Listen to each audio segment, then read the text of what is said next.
Hello, welcome back on my channel. My name is Charlotte, and as you might have noticed recently, wherever you live, you probably heard about the whole situation with China and Taiwan that is getting quite heated these days.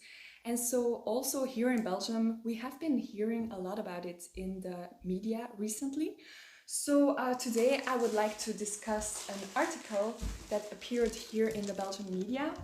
It's pretty huge. It's like 2 pages long, as you can see. First of all, I want to say that English is only my third language, and I tried my very best to translate this article from Dutch to English.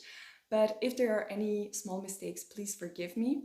And then I also want to give a little disclaimer that I'm not stating my own opinion on this situation. I'm just going to translate this article so you can know how the Belgian media and maybe the European media is actually viewing this whole situation. So without further ado, let's dive into the article. Oh, and grab yourself a cup of tea. I have made myself some delicious oolong green tea that I got from my friend in Taiwan. So make yourself comfortable and let's dive right into the article.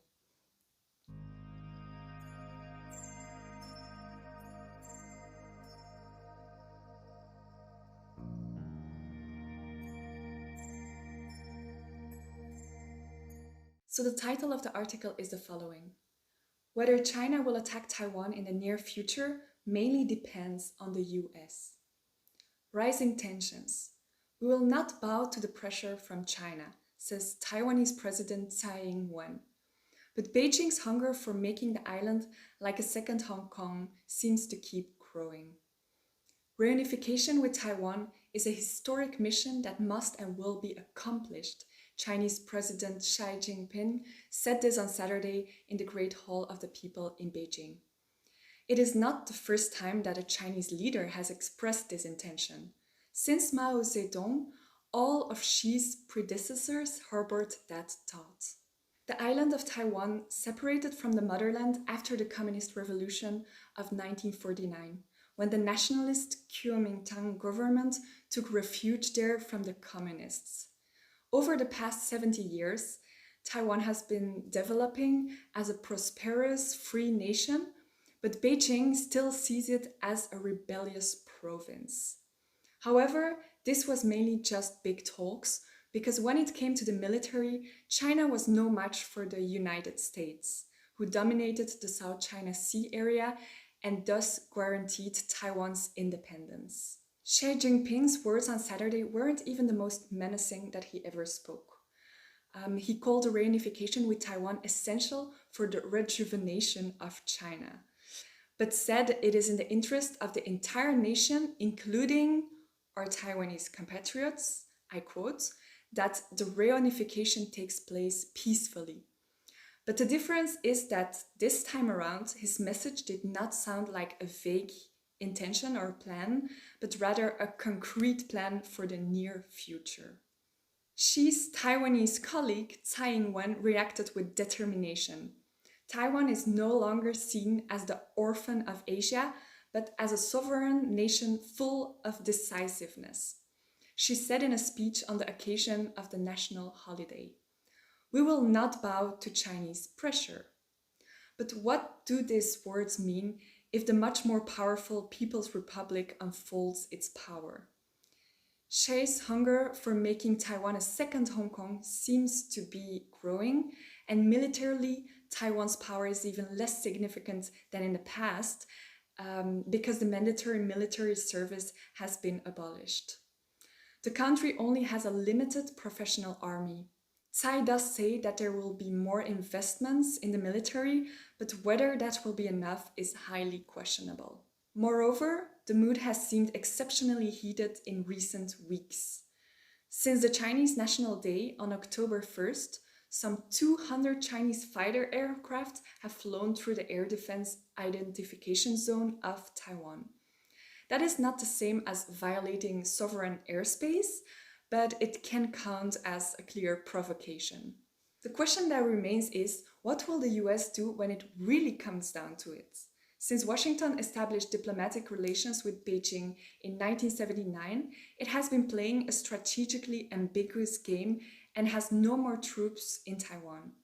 However, the Wall Street Journal reported that 24 special forces and an unknown number of paratroopers have been stationed on the island for a year. Their task is mainly to better train the Taiwanese army for a potential confrontation.